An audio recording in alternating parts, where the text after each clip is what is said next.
ہر سانس سے آتی ہے صدائے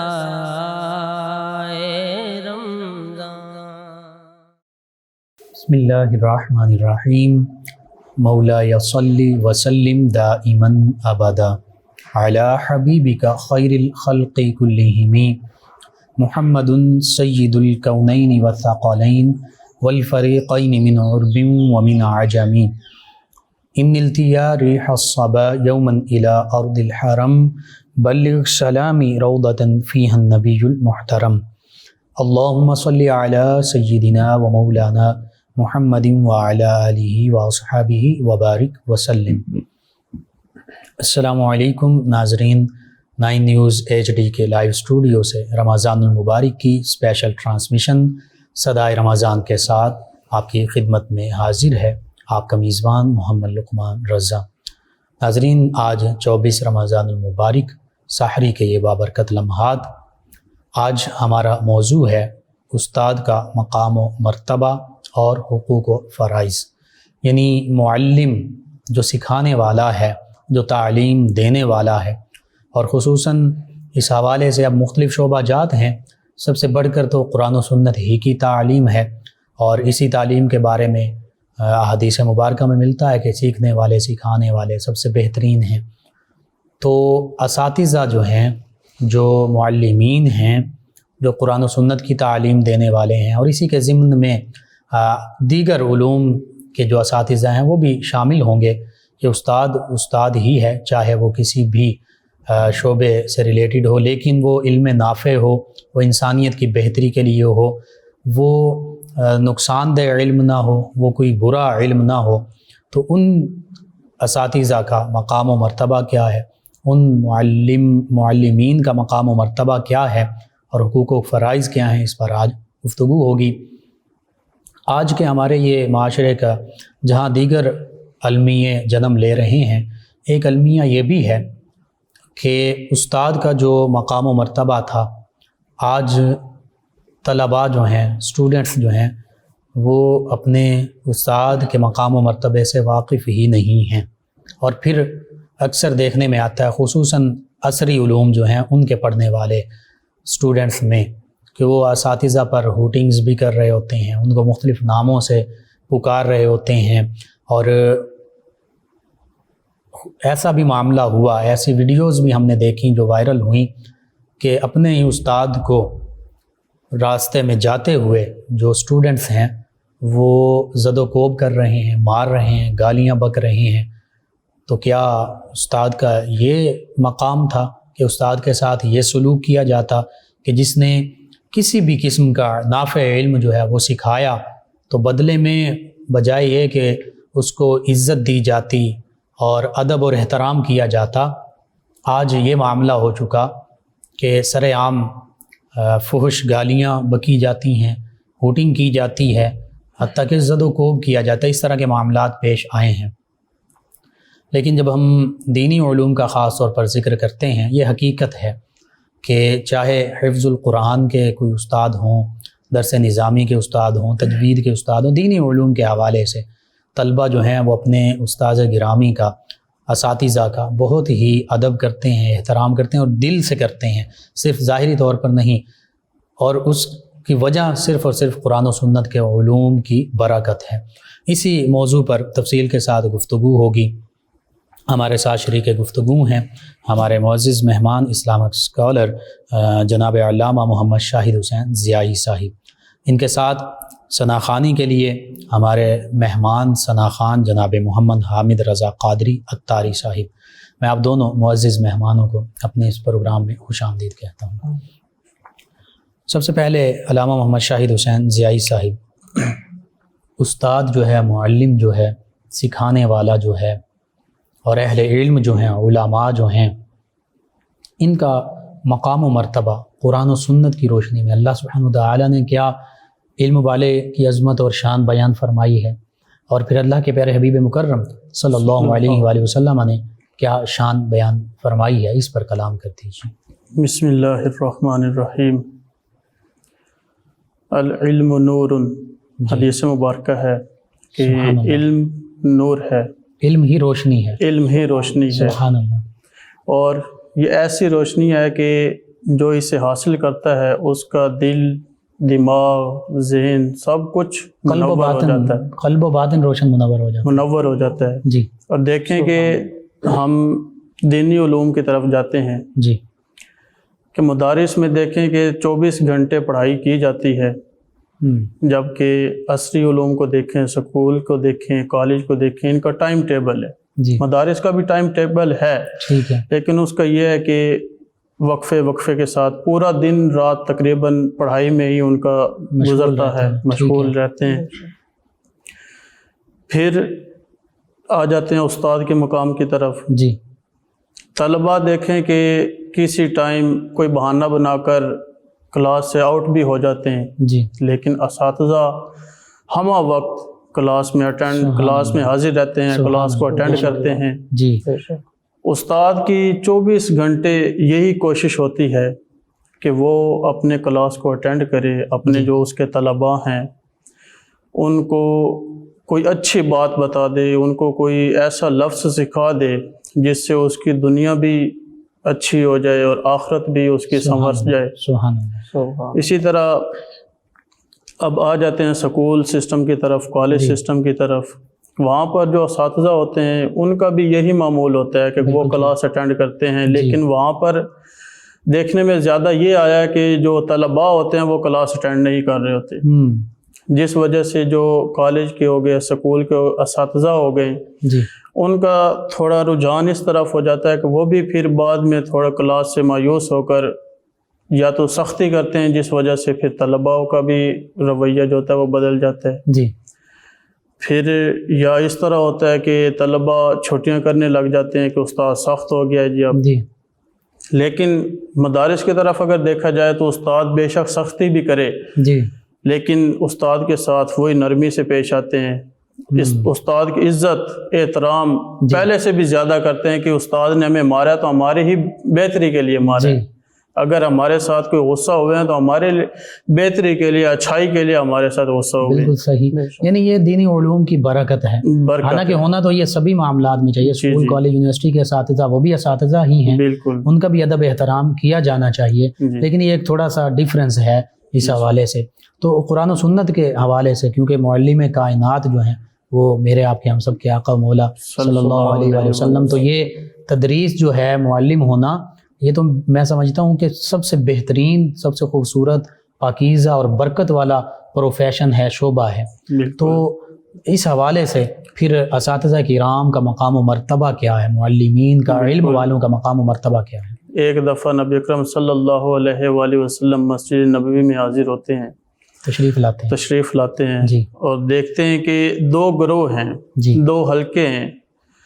وہ دریافت کرتے ہیں کہ ایک حلقے جو بیٹھے ہوئے ہیں اصحاب رسول صلی اللہ علیہ وآلہ وسلم مجلس کی شکل میں، تو یہ کیا کر رہے ہیں؟ انہیں بتایا جاتا ہے کہ یہ ایک گروہ جو ہے یہ اللہ تعالیٰ کے ساتھ مناجات کر رہا ہے، اللہ تعالیٰ سے دعائیں کر رہا ہے. سبحان اللہ. یہ دیکھیں کہ یہ بھی عبادت ہے. اللہ تعالیٰ فرما رہا ہے کہ میں مجھ سے مانگو میں عطا کروں گا. سبحان اللہ. اور دوسرے گروہ کے بارے میں دریافت کیا تو بتایا گیا حضور نبی اکرم صلی اللہ علیہ وآلہ وسلم کو کہ یہ ایک دوسرے کو علم سکھا رہے ہیں، علمی مذاکرے میں مشغول، علمی مذاکرے میں مذاکرات کر رہے ہیں، تکرار کر رہے ہیں. سبحان اللہ. کہ جو جاہل لوگ ہوتے ہیں ان کو سکھاتے ہیں اصحاب رسول صلی اللہ علیہ وسلم. اور اسی طرح مجلس میں ایک دوسرے کے ساتھ فرینڈ شپ بھی سمجھو کہ ایک دوستانہ ماحول میں بیٹھے ہوتے ہیں. ان کا تو وہ تصور ہے. پھر نبی اکرم صلی اللہ علیہ وآلہ وسلم نے دونوں گروہوں کو جب دیکھ لیا کہ یہ کیا کر رہا ہے اور یہ کیا کر رہا ہے، تو اس وقت حضور نبی اکرم صلی اللہ علیہ وآلہ وسلم نے فرمایا کہ انما بعثت معلما، سبحان اللہ، کہ بے شک مجھے بھی استاد بنا کر بھیجا گیا ہے، معلم بنا کر بھیجا گیا ہے. پھر حضور نبی اکرم صلی اللہ علیہ وآلہ وسلم جو گروہ ایک دوسرے کو علم سکھا رہا تھا، سیکھ رہے تھے، ان کے درمیان بیٹھ جاتے. سبحان اللہ. سبحان اللہ. یہ علم کی، علماء کی، اساتذہ کی شان ہے کہ آقا کریم صلی اللہ علیہ وآلہ وسلم جو علم سکھا رہے ہیں، علم آگے پہنچا رہے ہیں، ان کے پاس تشریف لے جاتے ہیں. ٹھیک. پھر اسی طرح حضور نبی اکرم صلی اللہ علیہ وآلہ وسلم نے بہت سے اصحاب کو مکہ کے ارد گرد، مدینہ کے ارد گرد جو مضافات ہوتے تھے ان میں بھیجتے تھے کہ وہ ایک جو لوگ ہوتے تھے ان کو تدریس سکھا دیں، یا کوئی ایسا قرآن پاک کا ان کو ایک حصہ سکھا دیں جو وہ نماز میں تلاوت کرتے رہیں. اور ایسے لوگوں کو اصحاب رسول صلی اللہ علیہ وسلم کو بھی معلم بنا کر حضور نبی اکرم صلی اللہ علیہ وسلم نے بھیجا لوگوں کے درمیان. یعنی یہ مقام ہے، صحابہ کرام علیہ رضوان بھی معلمین ہیں، نبی رحمت صلی اللہ علیہ وآلہ وسلم بھی معلم کائنات ہیں، اور حتیٰ کہ جیسے آپ نے حدیث مبارکہ کوڈ کی انما بعثت معلما، بے شک آقا کریم صلی اللہ علیہ وسلم کا یہ فرمان ہے میں معلم، میں استاد ہی بنا کر بھیجا گیا ہوں. اور آقا کریم صلی اللہ علیہ وآلہ وسلم نے تو خود علوم اللہ سبحانہ وتعالی سے براہ راست سیکھے ہیں. وعلمک ما لم تکن تعلم وکان فضل اللہ علیک عظیما. اس حدیث مبارکہ کے ساتھ ملتی جلتی ایک اور حدیث مبارکہ کہ جو استاد کے کردار اور فرائض کو بھی ظاہر کرتی ہے، انما بعثت لأتمم مکارم الاخلاق، یہ فرمایا کہ آقا کریم صلی اللہ علیہ وآلہ وسلم فرما رہے ہیں کہ مجھے اخلاق کی تکمیل کرنے کے لیے ہی مبعوث کیا گیا ہے، بھیجا گیا ہے. تو یہ اتنا زیادہ، اور پھر قرآن مجید فرقان حمید میں علم والوں کا، علماء کا کیا مقام بیان کیا گیا مختلف مقامات پر، جو اس حوالے سے مختصراً ہمارے ناظرین کی رہنمائی کر دیں. جی بالکل. ایک دفعہ نبی اکرم صلی اللہ علیہ وآلہ وسلم کے چچا کے بیٹے ہیں جی ابن عباس رضی اللہ تعالی عنہما، جی وہ حضرت زید رضی اللہ تعالی عنہ کے ساتھ کسی جنازہ میں شریک ہوئے. جی جب حضرت زید نے جنازہ پڑھایا تو اس کے بعد ان کی سواری ان کے قریب لائی گئی کہ یہ اس کے اوپر سوار ہو کر اگر گھر جانا چاہیں تو جائیں. ٹھیک ہے. حضرت ابن عباس رضی اللہ تعالی عنہما قریب آتے ہیں اور سواری کی جو رکاب ہوتی ہے اسے اپنے دونوں ہاتھوں میں تھام لیتے ہیں سبحان اللہ. کہ حضرت زید اپنا پاؤں رکھیں، اور میں یہ ان کی عزت تھی، ادب تھا کہ یہ انہوں نے ہمیں جنازہ پڑھایا ہے. تو ایک معلم کی حیثیت سے وہ آگے آئے تھے، اس لیے انہوں نے ان کی عزت کے لیے فرمایا کہ ہمیں اسی طرح تعظیم کرنے کا حکم دیا گیا ہے. حضرت زید رضی اللہ تعالی عنہ نے پاؤں ابھی اوپر رکھا ہی نہیں تھا. انہوں نے کیا کیا کہ حضرت ابن عباس رضی اللہ تعالی عنہما کے ہاتھ اپنے ہاتھوں میں لیا اور ان کو بوسہ دیا. سبحان اللہ. اور کہا کہ ہمیں حضور نبی اکرم صلی اللہ علیہ وآلہ وسلم کے اہل بیت کی اسی طرح عزت کرنے کا، اور اسی طرح عظمت، اور اسی طرح ان کے ساتھ پیار محبت کرنے کا حکم ملا ہے، حکم دیا گیا ہے. یہ دیکھیں کہ استاد شاگرد کا بھی آپس میں پتہ چل رہا ہے جی جی کہ کیا رویہ ہونا چاہیے، اور اہل بیت اطہار ان کے ساتھ محبت کا کیسا ہونا چاہیے. پھر حضور نبی اکرم صلی اللہ علیہ وآلہ وسلم کے ایک صحابیہ ہیں جی، اور وہ ازواج مطہرات میں بھی ان کا شمار ہوتا ہے، حضرت عائشہ صدیقہ رضی اللہ تعالی عنہا. ان سے کم و بیش 200 سے اوپر جی ایسی روایات منقول ہیں جو کسی اور صحابی یا صحابیہ سے منقول نہیں.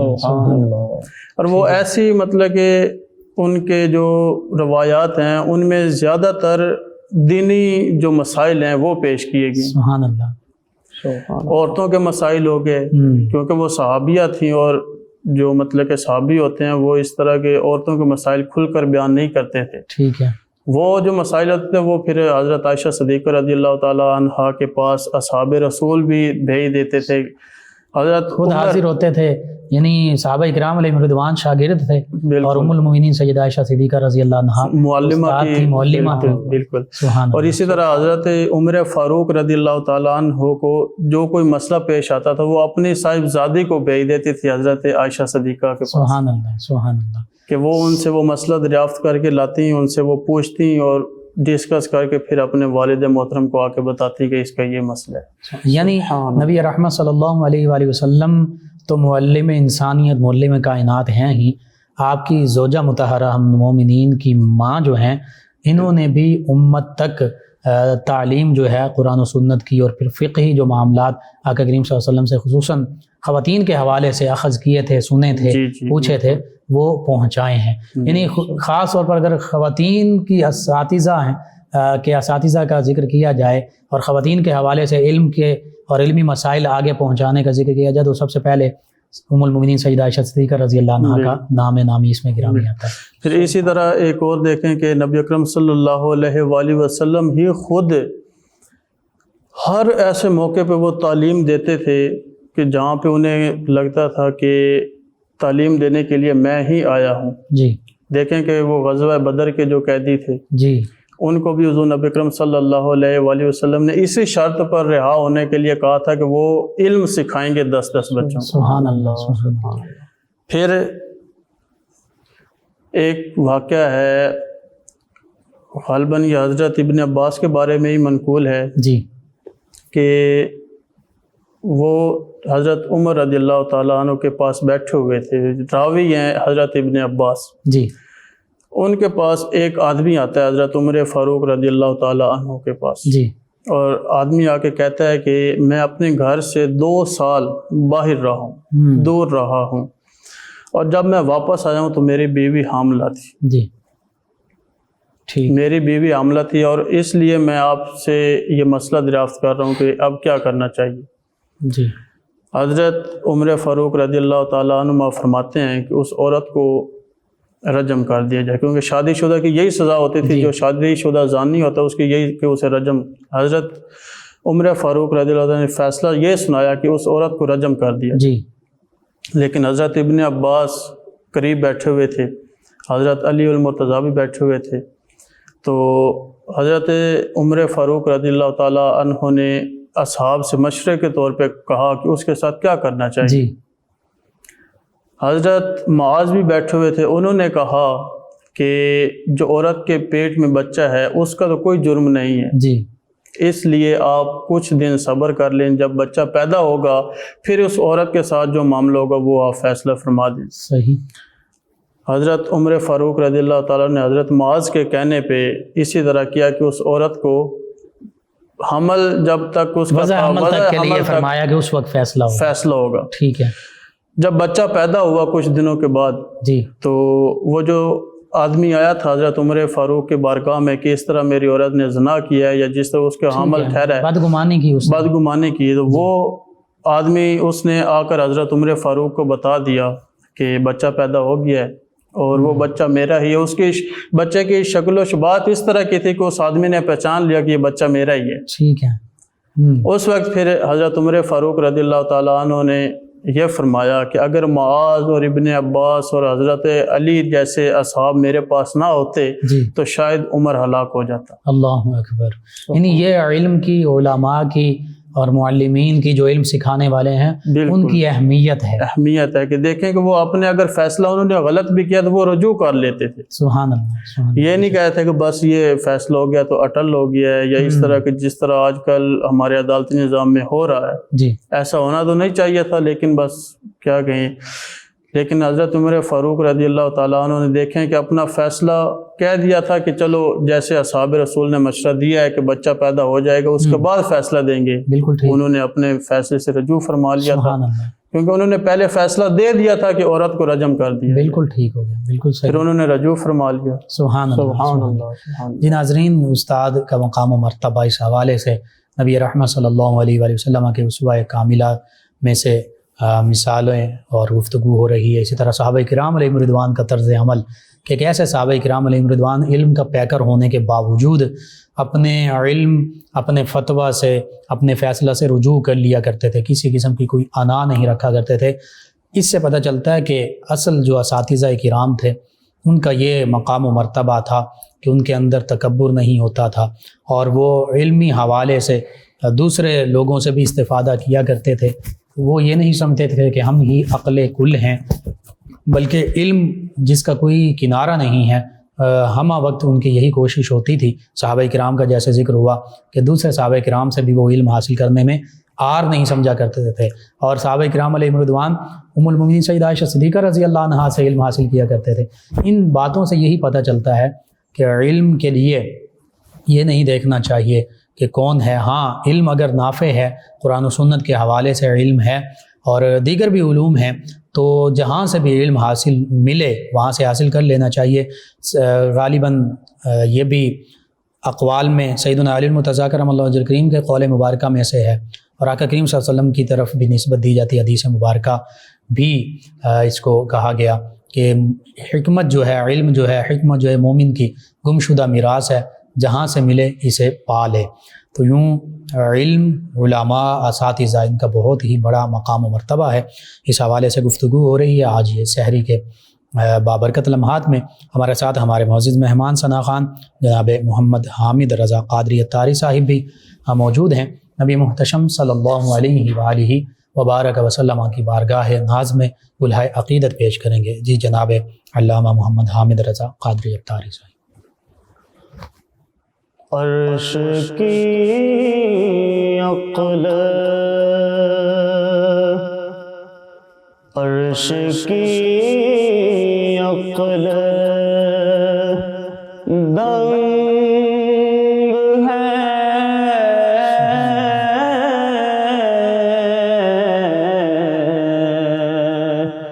عرش کی عقل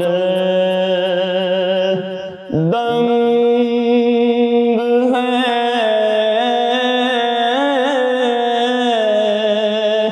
چرخ میں آسمان ہے، جانے مراد اب کدھر،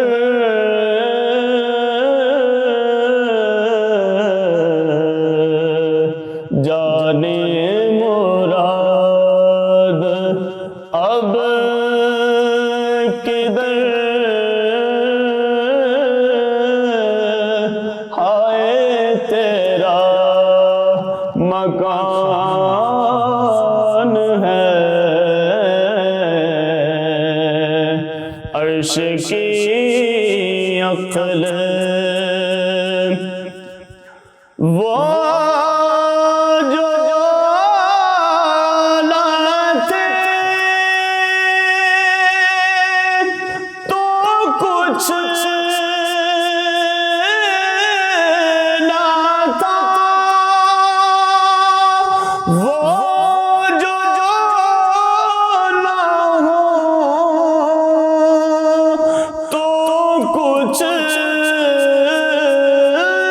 نہ ہو،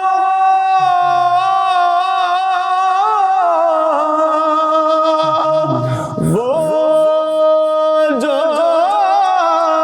نہ تھے تو کچھ لاتا، وہ جو نہ ہو تو کچھ نہ ہو،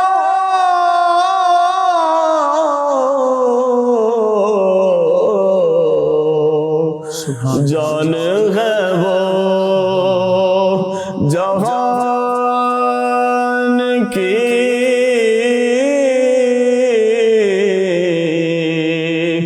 جان ہے وہ جہان کی،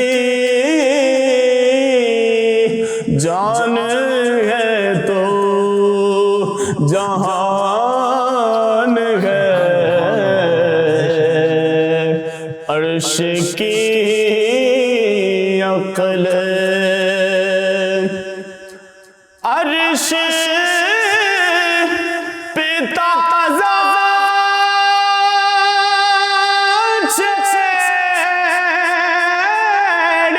چھاڑ، فرش پہ تر فدوم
مستان ہے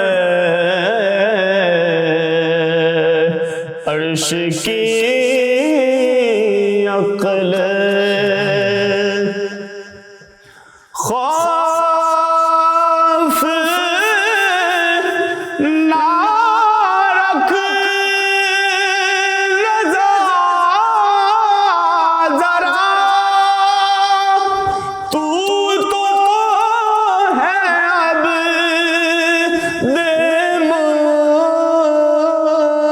دے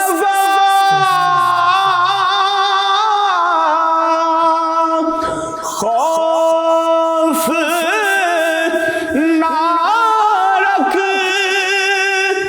رضا ذرا تو ہے اب دے مصطفیٰ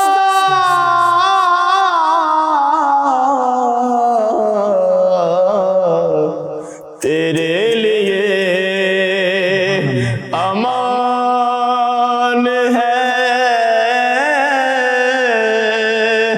تیرے لیے امان ہے عرش کی عقل دھنگ ہے چرخ میں آسمان ہے جانے مراد اب کدھر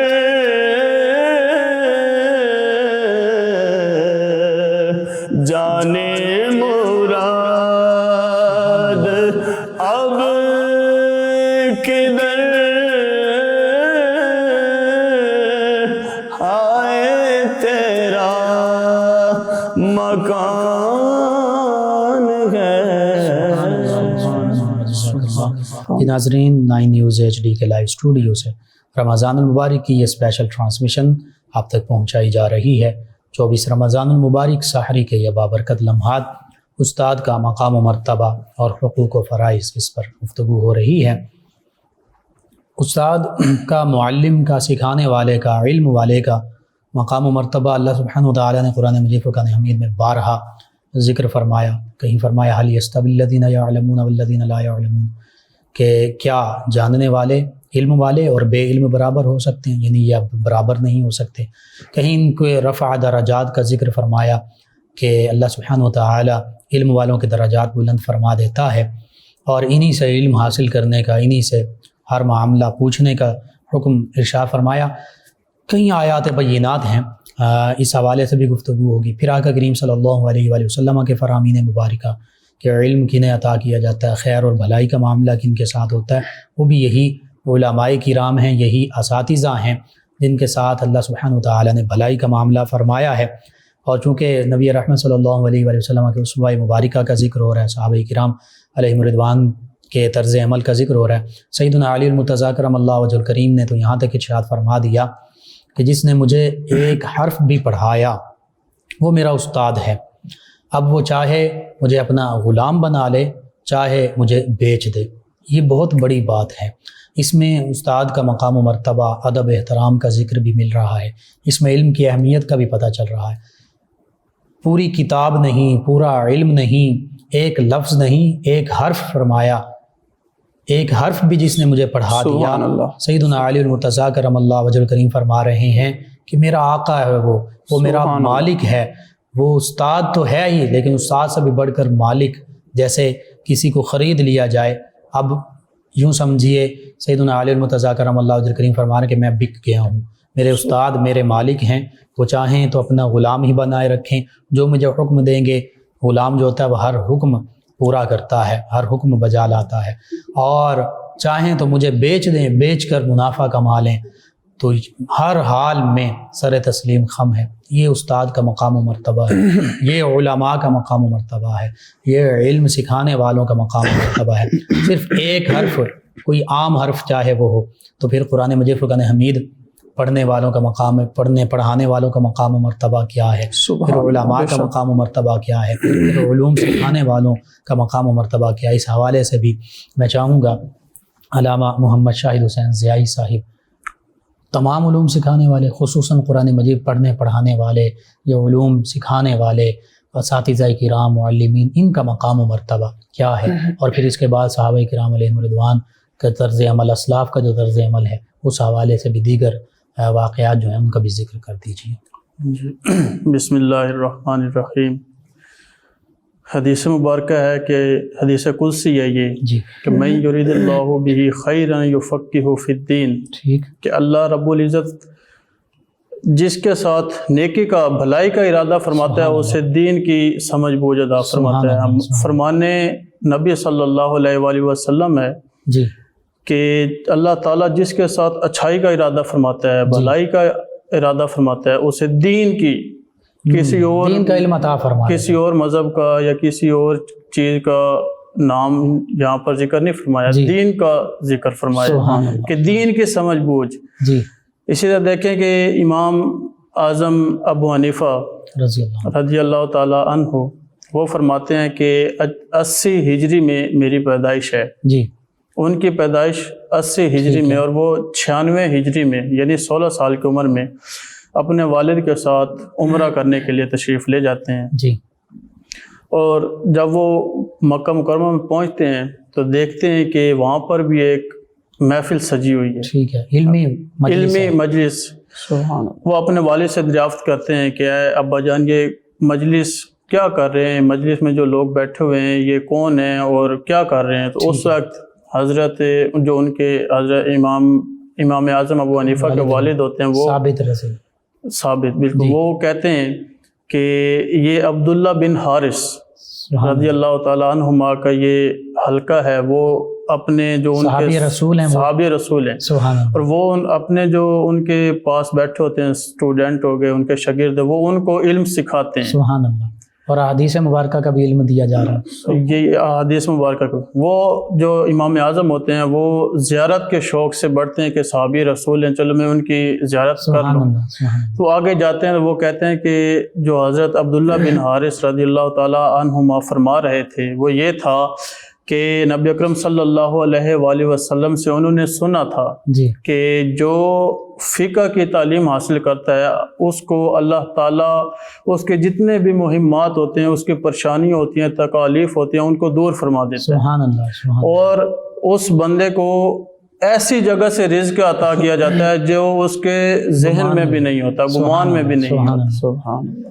اسی لیے پھر سیدنا امام اعظم رضی اللہ عنہ پھر فقہ سے مراد قرآن، حدیث، سنت اور شرعی مسائل، یہ سارا دینی علم یہ فقہ ہی میں شامل بالکل آ جاتا ہے. اسی لیے یہ ہم کہہ سکتے ہیں کہ امام اعظم ابو حنیفہ نے یہ روایت سنی تھی تو اس لیے پھر ان کو دین حاصل کرنے کا شوق ہوا، اور انہوں نے ان کے استاد جو ہیں وہ صحابی ہیں، یعنی ڈائریکٹ صحابہ اکرام رضی اللہ عنہم اجمعین کے واسطے سے نبی کریم صلی اللہ علیہ وسلم کی احادیث مبارکہ روایت کر رہے ہیں. بالکل. پھر آگے امام اعظم ابو حنیفہ رضی اللہ تعالیٰ عنہ کے شاگرد دیکھیں، امام ابو یوسف جی اور امام محمد، سبحان یہ بھی آپ کے شاگرد ہیں.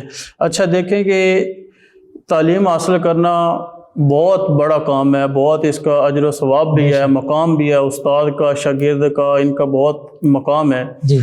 لیکن دیکھیں کہ امام ابو یوسف اور امام محمد اپنے استاد کی بہت زیادہ عزت کرتے تھے، لیکن اختلاف بھی ہو جاتا تھا، علمی اختلاف بھی ہو جاتا تھا دلائل میں. اس طرح اب بعض اوقات آپ فقہ میں دیکھیں جو یہ مسائل ہیں جی کہ ان میں امام اعظم ابو حنیفہ کچھ فرما رہے ہیں اور آگے ان کے شاگرد کچھ فرما رہے ہیں، ان کے الگ الگ فتویٰ جات بھی ہیں، فتاوی جات بھی ہیں. بالکل ٹھیک ہے.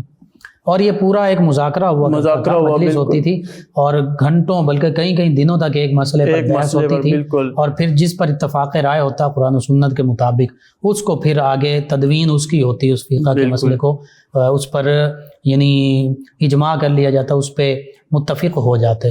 تو اس سے یہ بھی پتہ چلتا ہے کہ اساتذہ میں سیدنا امام اعظم رضی اللہ عنہ اگر استاد ہیں تو وہ وسعت ظرفی کا مظاہرہ کر رہے ہیں، کھلے دل کا مظاہرہ کر رہے ہیں، اور دلائل کی بنیاد پر استاد اور شاگرد کے درمیان مکالمہ ہو سکتا ہے، بالکل ہو سکتا ہے، لیکن ادب اور احترام کے دائرے میں رہتے ہوئے، جیسے یہ صاحبین دونوں ہستیاں جو ہیں امام یوسف امام محمد یہ کیا کرتے تھے۔ جی بالکل۔ اور دیکھیں کہ بعض اوقات یہ ہوتا تھا کہ صاحبین ایسا کوئی مسئلہ پیش فرما تھا جس میں امام اعظم کا تھوڑا اختلاف ہو جاتا تھا، جی، لیکن یہ دیکھیں کہ استاد شاگرد میں جو پیار ہوتا ہے، محبت ہوتا ہے، وہ قائم رہتا تھا۔ اس میں استاد یہ نہیں کہتا تھا کہ یہ میرے شاگرد ہیں، میرے ساتھ انہوں نے یہ کیسا معاملہ کر دیا، یا وہ اپنا استاد بھی ناراض نہیں ہو رہے اور شاگرد بھی ادب احترام کا دامن چھوڑے ہوئے نہیں ہیں، اس کو تھاما ہوا انہوں نے۔ سبحان اللہ۔ پھر دیکھیں کہ علم ایک ایسی چیز ہے کہ جو دل میں تقوی پیدا کرتا ہے، ڈر پیدا کرتا ہے۔ امام اعظم کے بارے میں یہ آتا ہے کہ انہوں نے ایک فتویٰ دیا تھا کہ کپڑوں کے اوپر یا جسم کے اوپر اگر 1 درہم کی مقدار سے زیادہ خون لگ جائے یا 1 درہم کی مقدار تک خون لگ جائے تو اس میں نماز پڑھنا جائز نہیں ہے، ٹھیک ہے، اگر اس سے کم ہو تو پھر نماز پڑھ سکتے ہیں۔ اسے امام اعظم ابو حنیفہ نے کہیں کوئی جانور ذبح کیا تو ان کے کپڑوں کے اوپر تھوڑا سا بالکل چھوٹا سا معمولی سا دھبا لگ گیا خون کا، ٹھیک ہے، انہوں نے کیا کیا کہ گھر گئے، کپڑے چینج کیے اور پھر آ کر انہوں نے نماز پڑھائی یا پڑھی۔ جی، جو لوگ دیکھ رہے تھے، جنہوں نے یہ فتویٰ سنا ہوا تھا کہ 1 درہم سے جو کم خون اگر لگا تو اس میں نماز ہو، اس وقت امام اعظم فرما رہے ہیں کہ فتویٰ اور چیز ہے اور تقویٰ اور چیز ہے۔ دیکھیں کہ اگر علم ہے تو پھر انسان کے دل میں ڈر بھی ہے، تقویٰ ہے۔ یخشی اللہ من عبادہ العلماء، اللہ تو فرماتا ہے جو علم والے ہیں، جو علماء ہیں، حقیقت میں اللہ سے وہی ڈرنے والے ہیں۔ سبحان اللہ۔ تو یہ اس کی مثال امام اعظم ابو حنیفہ رضی اللہ عنہ کی حیات مبارکہ سے ہمارے سامنے آ گئی۔ بالکل۔ اسی طرح ایک واقعہ یہ بھی ہے کہ ہارون الرشید کے 2 شہزادے تھے، صاحبزادے، استاد کا مقام و مرتبہ اور ادب احترام ان کا یہ تھا کہ اس طرح بھی دریافت کیا جاتا ہے کہ وہ وضو کرنے کے لیے استاد نے ان کو حکم دیا کہ لوٹے میں پانی لے کے میں نے وضو کرنا ہے۔ وہ ان دونوں شہزادوں میں جھگڑا ہو گیا، ایک کہتا تھا کہ لوٹے میں پانی، مامون اور امین دونوں جو ہیں یعنی حکمران کے بیٹے ہیں، بالکل، لیکن استاد کا مقام مرتبہ دیکھیے وہ بتا رہے ہیں۔ دونوں میں جھگڑا ہو گیا کہ ایک کہتا تھا کہ میں نے اپنے استاد کو وضو کروانا ہے اور دوسرا کہتا تھا کہ میں نے کروانا۔ سبحان اللہ۔ پھر استاد نے دونوں میں انصاف کیا، کچھ وضو کے جو 2 فرض تھے وہ ایک سے ادا کیے اور دوسرے سے 2۔ اسی طرح ایک اور دفعہ یہ واقعہ پیش آتا ہے کہ استاد نے کسی ایک شہزادے کو کہہ دیا کہ میرے جوتے لے کے آؤ، ٹھیک ہے، پھر ان دونوں میں جھگڑا ہو گیا، وہ کہتا تھا کہ ایک کہتا تھا میں نے لے کے جانے، ایک پھر استاد نے پھر انصاف کیا، ان دونوں کو فرمایا کہ ایک جوتا میرا ایک لے کے آئے شہزادہ، دوسرا لے کے۔ سبحان اللہ، سبحان اللہ۔ دیکھیں کہ شاگرد میں کتنا پیار، محبت اور استاد کے احترام تھا کہ ان کے وہ خدمت کرنا مطلب اپنے لیے باعث سعادت۔ لیکن آج کا تو ہمارا علم ہی ہے کہ نوجوان جو ہیں وہ سمجھتے ہیں کہ ہم استاد کے جوتے اٹھا لیں گے تو شاید ہماری جو کسر نفسی ہو جائے گی، ہماری شان میں کمی آ جائے گی، اور یہ تو اس کو احترام کے درجے میں بھی نہیں رکھتے۔ بالکل اسی طرح ان کے لیے تو یہ پیغام ہے نا، بالکل آج کی نوجوان نسل کے لیے یہ بالکل صحیح۔ ہمارے استاد ہیں علامہ تنویر صاحب، جن سے میں نے درس نظامی کے ابتدائی سال پڑھے ہیں، وہ فرماتے ہیں کہ جو بچہ رات کے وقت کسی بھی ٹائم جی اس کی آنکھ کھلے، وہ وضو کر کے جس کمرے میں اس کے والدین سو رہے ہیں جی اس کی چوکٹ کو وہ وضو کر کے چومے۔ سبحان اللہ۔ وہ کہتے ہیں کہ یہ تجربہ میں نے خود کیا تھا، ایک دن میں نے رات کو میری آنکھ کھلی تو میں نے وضو کیا اور بس دل میں یہی تھا کہ چوکٹ کو چوم لیتا ہوں۔ جی وہ کہتے ہیں کہ اگلے دن میں نے زور کی نماز جب پڑھائی تو مجھے ایک ایسی خوشبو سونگنے کو ملی کہ نہ اس سے پہلے میں نے کبھی سونگی تھی نہ اس کے بعد میں نے سونگی۔ یہ دیکھیں کہ والدین کا یہ مقام ہے، اور اساتذہ یہ بتا رہے ہیں، بالکل والدین کا مقام اساتذہ بتا رہے ہیں۔ ٹھیک ہے، یعنی استاد کا اصل، جب ہم فرائض کی بات کرتے ہیں، استاد کے ذمہ داریاں جو ہیں، تو ذمہ داری میں علم دینا تو ہے، تربیت کرنا بھی ہے، جیسے آپ نے یہ واقعہ کا ذکر کیا کہ وہ اپنے اسٹوڈنٹس کی تربیت بھی کر رہے ہیں کہ ساتھ، اور دیکھیں کہ اپنی مثال دے رہے ہیں کہ وہ کہتے ہیں کہ میں نے خود یہ واقعہ پریکٹیکل کیا ہے اور مجھے ایسی خوشبو، وہ کہتے ہیں کہ شاید وہ جنت کی خوشبو اللہ تعالیٰ نے مجھے والدین کی خدمت کے یا ان کی جو محبت تھی اس وجہ سے۔ اور استاد بھی تو روحانی والدین ہیں، اگر ان کے ساتھ بھی یہی ادب کا معاملہ کیا جائے تو پھر اسی طرح اللہ سبحانہ وتعالیٰ کی طرف سے رحمت نازل ہو سکتی ہیں. جی اور دیکھیے والدین کا بہت مقام و مرتبہ ہے، اس میں کوئی شک نہیں. حقوق العباد میں سب سے بڑھ کر والدین کے حقوق ہیں، بالکل ادا کرنے چاہیے. لیکن جو استاد روحانی والدین ہیں، یہ کہا جاتا ہے، یہ ایک مقولہ ہے، ایک کوٹس میں سے ایک کوٹ ہے کہ جو ہمارے ظاہری والدین ہیں وہ ہمیں آسمان سے زمین پر لاتے ہیں، یعنی اس کا سبب بنتے ہیں. جی جی جو روحانی والدین ہیں وہ ہمیں دوبارہ زمین سے آسمان کی بلندیوں تک لے جاتے ہیں. بالکل اسی طرح حدیث مبارکہ بھی ہے نا کہ بھی منزل ہی والدی، یہ الفاظ ہیں سبحان حدیث اللہ کی سبحان اللہ. کہ حضور نبی اکرم صلی اللہ علیہ وسلم اپنے اصحاب سے فرما رہے ہیں کہ میں تمہارے والد کی طرح تم پر جو مطلب میں محنت کرتا ہوں یا تم کو تعلیم دیتا ہوں، سبحان تمہارے اللہ، والد کی طرح میں بھی. بے شک بے شک. تو استاد جو ہیں وہ بھی والدین ہی ہیں، جی. روحانی والدین ہیں جو روح کی باطن کی کا تزکیہ بھی کرتے ہیں، بالیدگی بھی کرتے ہیں، قلوب و اذہان کو منور کرتے ہیں. یعنی دنیا میں لانے کا سبب والدین بنے، جی جی اور دنیا میں زندگی گزارنے کا سبب جو ہے اور وہ جو رہنمائی کرنے کا سبب ہیں، رہنمائی کرنے والے ہیں، وہ اساتذہ کرام ہیں. اساتذہ کی ذمہ داریاں جو ہیں مختصراً بیان کر دیجئے، جو اہم ذمہ داریاں، تاکہ اگر کہیں، حالانکہ اساتذہ کرام اپنی ذمہ داریاں پوری کرتے ہیں، لیکن کہیں کوئی اللہ ماشاء اللہ ایسا معاملہ ہو تو اساتذہ کرام کو اپنی ذمہ داریوں کو پتہ ہو. پھر اس کے بعد ہم جو اسٹوڈنٹس کی ذمہ داریاں ہیں ان کا بھی ذکر کرتے ہیں. بالکل. اساتذہ کی ذمہ داریوں اور حقوق میں فرائض میں یہ بات بہت دیکھنے میں آئی ہے کہ وہ اپنی کلاس کو صحیح اچھے طریقے سے، دینی مدارس میں تو یہ خاص کر بہت اچھا ہوتا ہے کہ اپنی کلاس کو صحیح اچھے طریقے سے کنٹرول کرتے ہیں، مینشن کرتے ہیں، اور جو ان کے اسباق ہوتے ہیں ان کے اوپر محنت اتنی زیادہ کرتے ہیں جی کہ طلبہ ماشاءاللہ بہت اچھا رزلٹ دیتے ہیں. ٹھیک ہے. اور ان کے حقوق و فرائض میں یہ آتا ہے کہ وہ اچھی طرح اپنی نگرانی میں کلاس کو رکھیں، ٹھیک ہے. جو سبق ہو اس کا مطالعہ کر کے آئیں، تاکہ جو طلبہ اگر کوئی سوال پوچھ لیں تو وہ ان کو مطمئن کر سکیں. بالکل صحیح. اور پیار محبت کے ساتھ، آسان انداز کے ساتھ پڑھائیں. بالکل.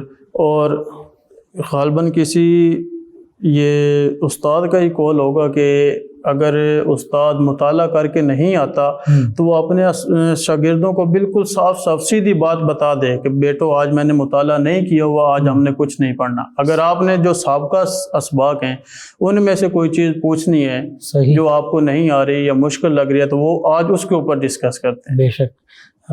میں بس تحدیث نعمت کے طور پہ عرض کرتا ہوں کہ سائنس کے ایک ٹیچر تھے، یونیورسٹی میں پڑھاتے تھے اور ہمیں کالج میں پڑھاتے تھے. تو وہ حالانکہ ان کا پوری زندگی کا ایکسپیرینس 20 سے 30 سال کا تھا اپنے سبجیکٹ میں، سبجیکٹ اسپیشلسٹ تھے، لیکن وہ یہ کہتے تھے کہ میں روزانہ اسٹڈی کر کے آتا ہوں، ہو سکتا ہے کوئی نیا پوائنٹ، کوئی نئی بات، کوئی ایسی چیز مل جائے جو میرے بھی ذہن میں پہلی دفعہ آئی ہو، میں آپ تک پہنچا دوں، یا آپ کوئی ایسی بات پوچھیں تو اسٹڈی کیا ہوگا تو اس حوالے سے مکمل پھر رہنمائی ہو سکے گی. بالکل. ہمارے بحیرہ شریف میں بھی ایک استاد ہیں، ان کا نام سید اقبال شاہ صاحب ہے، جی بہت خوبصورت نام ہے. وہ بھی یہی فرماتے ہیں، وہ جس دن مطالعہ کر کے آتے تھے اسی دن وہ آگے بچوں کو پڑھاتے تھے. بخاری شریف پڑھاتے تھے وہ. ٹھیک ہے.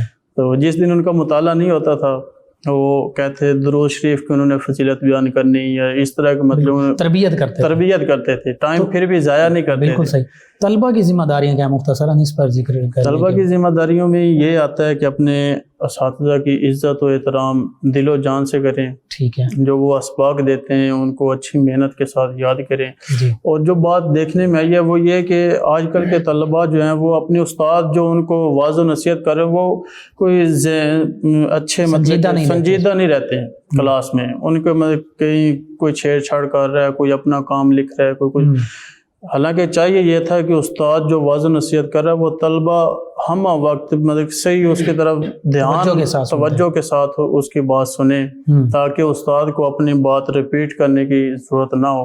لیکن حدیث مبارکہ میں یہ کہ حضور نبی اکرم صلی اللہ علیہ وسلم ایسے انداز میں اپنے اصحاب کو تعلیم دیتے تھے کہ اصحاب کہتے ہیں کہ ہم حضور صلی اللہ علیہ وآلہ وسلم کے جو الفاظ ہوتے تھے، کلمات ہوتے تھے، ان کو گن سکتے تھے کہ اتنے آہستہ اور اتنے آرام سے اور اتنے اچھے انداز سے آپ صلی اللہ علیہ وسلم وسلم 3 مرتبہ دوہرا بھی جی دیا بالکل، بعض دفعہ 3 مرتبہ دہرا بھی دیتے تھے، لیکن اصحاب کا یہ کہنا کہ ہم ان کے الفاظ کو کلمات کو گن لیتے تھے، اس سے یہ معلوم ہوتا ہے کہ حضور نبی اکرم صلی اللہ علیہ وسلم بہت اچھے انداز سے تربیت فرماتے تھے، تعلیم دیتے تھے۔ بے شک۔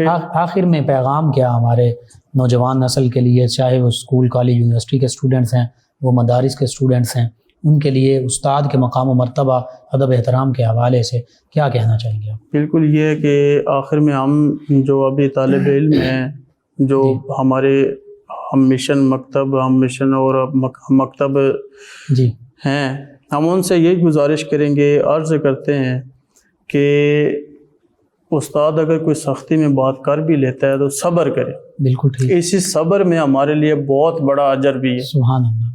دیکھیں کہ استاد اپنے شاگرد کو بلند مقام پر پہنچانے بہتری کے لیے کر رہا ہے، بہتری کے لیے بلند مقام پر پہنچانے کے لیے اگر سختی کرتا ہے، اس میں استاد کا کوئی فائدہ نہیں ہے، لیکن اسٹوڈنٹس کا ہی فائدہ اور بھلائی ہے۔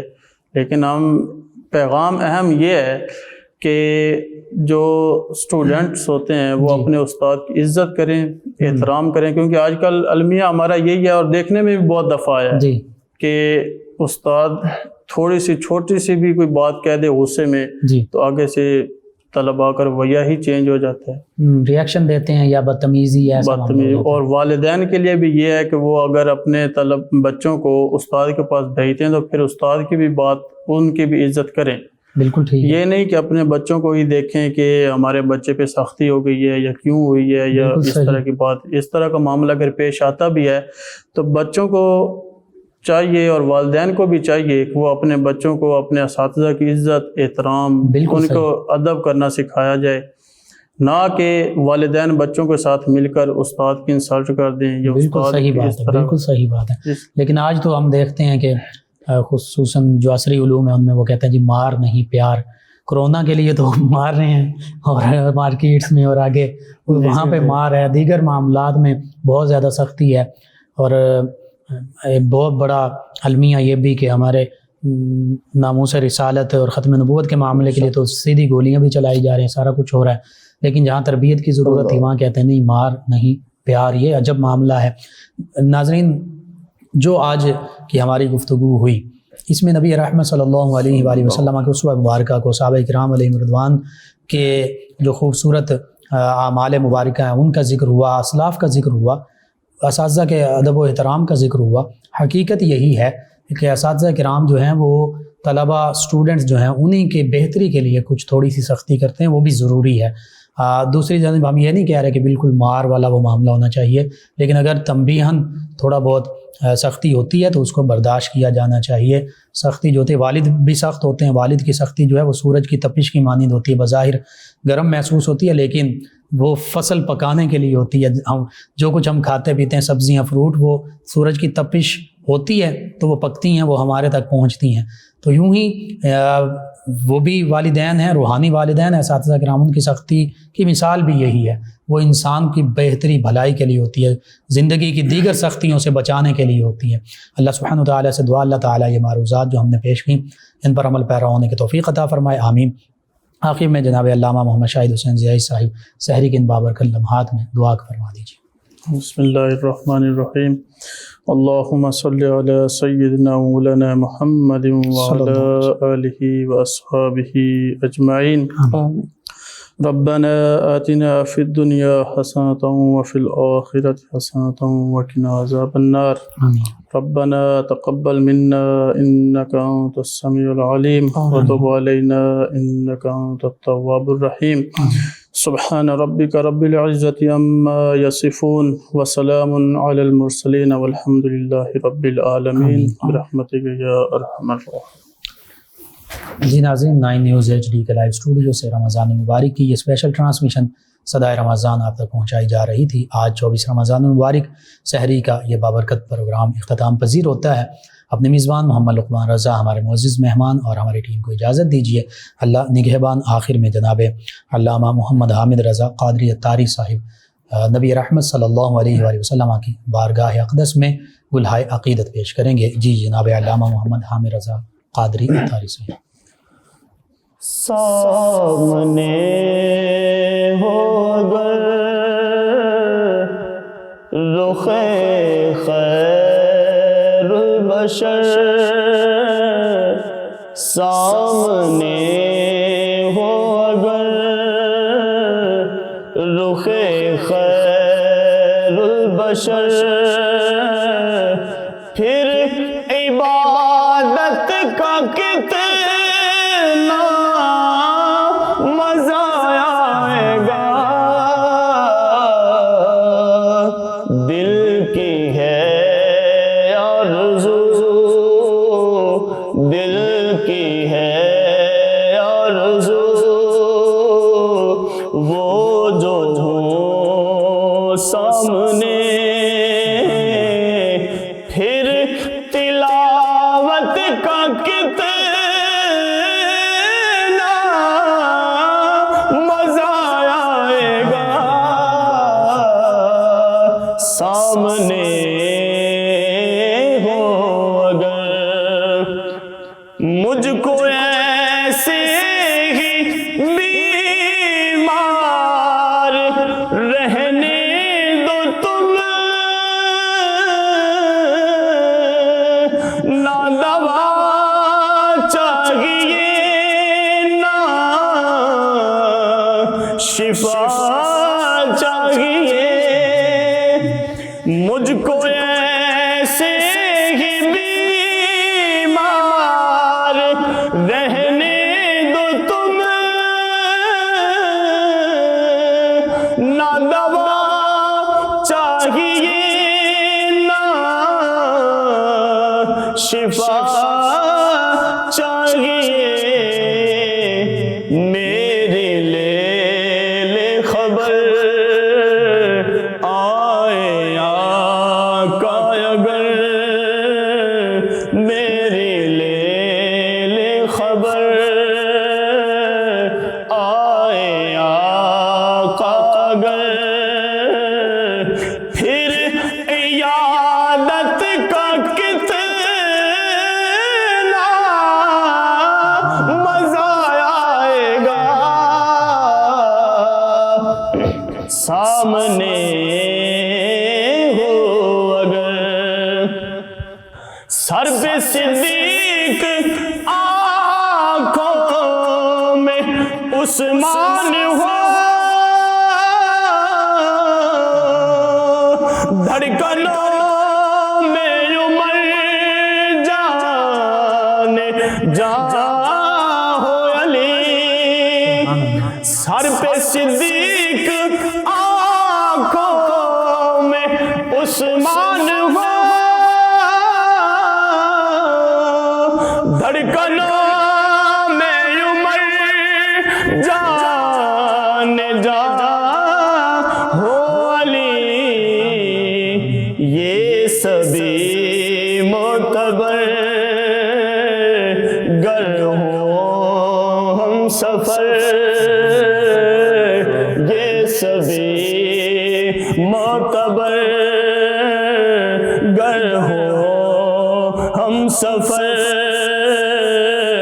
پھر رفاقت کا کتنا مزہ آئے گا، سامنے ہو اگر بولے ابن علی، بولے ابن علی کربلا میں سنا، گھر لٹانا بھی ہے سر کٹانا بھی ہے، بولے ابن علی کربلا میں سنا، گھر لٹانا بھی ہے سر کٹانا بھی ہے، جب ہو سجدہ ادا سامنے ہو خدا، جب ہو سجدہ ادا سامنے ہو خدا پھر شہادت کا کتنا مزہ آئے گا